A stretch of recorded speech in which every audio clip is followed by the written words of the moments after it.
আসসালামু আলাইকুম। Hello Brian. যারা ব্লাম নিয়ে হতাশা বোধ করতেছেন তাদের জন্য নতুন একটা আপডেট। রিসেন্টলি কিন্তু ব্লাম স্ন্যাপশট নিবে। তার সাথে তারা কিন্তু যে এয়ারড্রপ এর একটা গুরুত্বপূর্ণ আপডেট শেয়ার করছে সেটা আমি আপনাদের সাথে শেয়ার করব। সো এখানে দেখতে পারতেছেন তারা বলে দিয়েছে এই যে এখানে feature AirDrop is waiting for you, মানে আপনারা ওয়েট করতেছেন তাদের এয়ারড্রপ এর জন্য। তবে এখানে তারা কিন্তু মানে ইম্পোর্টেন্ট ইনফোর মধ্যে বলে দিয়েছে এলিজিবল এর কথাও কিন্তু তারা বলে দিয়েছে। এই যে দেখতে পাচ্ছেন হিয়ারস হাউ টু বি এলিজিবল। আপনি ব্লামে কিভাবে এলিজিবল হবেন বা আমি আপনাদেরকে বলছি থাম্বনেলে যে স্ন্যাপশটের কথা বলছে। এই যে দেখতে পাচ্ছেন এখানে the snapshot of eligible users will be, এই যে দেখতে পাচ্ছেন এটার কথাও কিন্তু তারা বলে দিয়েছে।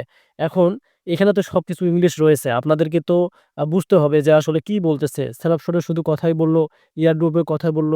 কবে তাদের টিজি হবে? এই যে টিজির কথাও তারা কিন্তু বলে দিয়েছে। সো টিজি সম্পর্কে তো অনেকেই জানেন যারা এই টেলিগ্রাম বোর্ডে কাজ করেন। তো চলুন আমি আপনাদেরকে এখন ট্রান্সলেট করে বোঝাবো। তাহলে আপনারা একদম গুরুত্ব বা সহকারে বুঝতে পারবেন। সো প্রথমত আমরা দেখব তারা এলিজিবল এর জন্য আমাদেরকে কি করতে বলতেছে। আমরা জাস্ট এখান থেকে ট্রান্সলেট অফে চলে আসলাম। সো কথাগুলো ভালোভাবে বুঝবেন। সো ১ম এ অপশনে তারা দিয়েছে দ্য কোয়েস্টেড এখানে দেখতে পাচ্ছেন যোগ দিন 99 বিপি উপার্জন করুন। মানে তারা এত একটা কুয়েস্ট দিয়েছে সেটা মেইন বোর্ডে পাবেন।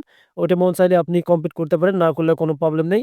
তবে এখানে এয়ারড্রপ এর জন্য কিন্তু আপনাকে যে কাজটি করতে হবে এখানে আমি আপনাদেরকে দেখাচ্ছি। আমরা এখান থেকে একটু নিচে আসতে চাই এখানে। এই যে গুরুত্বপূর্ণ তথ্যটা আপনি একটু খেয়াল করবেন এখান থেকে।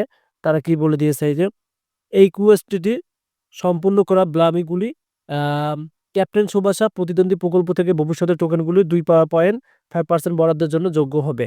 আপনি যদি কুয়েস্ট গুলো কমপ্লিট না করেন তাহলে কিন্তু আপনার লস্ট এখন হিসাবে বুঝতে পারছেন। এখন কিভাবে যোগ্যতা হতে হবে এটার কথা তারা এখানে বলে দিয়েছে। মানে ব্লামে কিভাবে যোগ্যতা অর্জন করবেন এ সম্পর্কে তারা এখানে বলে দিয়েছে। এই যে এখন দেখেন সম্পূর্ণ রাউন্ড 1 কুয়েস্ট ২০২৪ এর নভেম্বর থেকে সম্পূর্ণ রাউন্ড 2 কুয়েস্ট এখন শুরু। আপনার ব্লাম পয়েন্টগুলি বিপি এত মেম পয়েন্ট এমপি নিশ্চিত করুন। যতগুলো মানে যেখানে তাদের কুয়েস্ট আছে, মানে ব্লামের মেইন বোর্ডে কুয়েস্ট আছে। ২০২৪ নভেম্বর থেকে শুরু করে এখানে যতগুলো তারা শো করতেছে সবগুলো কিন্তু আপনাকে কমপ্লিট করে রাখতে হবে।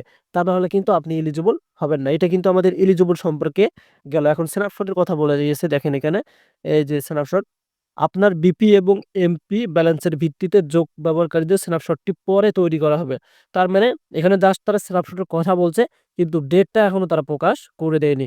কুয়েস্ট শুরু করুন, মানে এক কথায় তারা আমাদেরকে প্রথমত এটা একটা আপডেট শেয়ার করলো যে যারা এখনো কুয়েস্ট কমপ্লিট করেনি তারা দ্রুত কোয়েস্ট কমপ্লিট করে রাখুন। কারণ নেক্সটে তারা কিন্তু স্ন্যাপশট সম্পর্কে দিবে। আর স্ন্যাপশট দিলে কিন্তু লিস্টিং ডেটও কিন্তু তখন আমরা প্রকাশ পেতে পারি। আশা করি আপডেটটি বুঝতে পারছেন। ধন্যবাদ।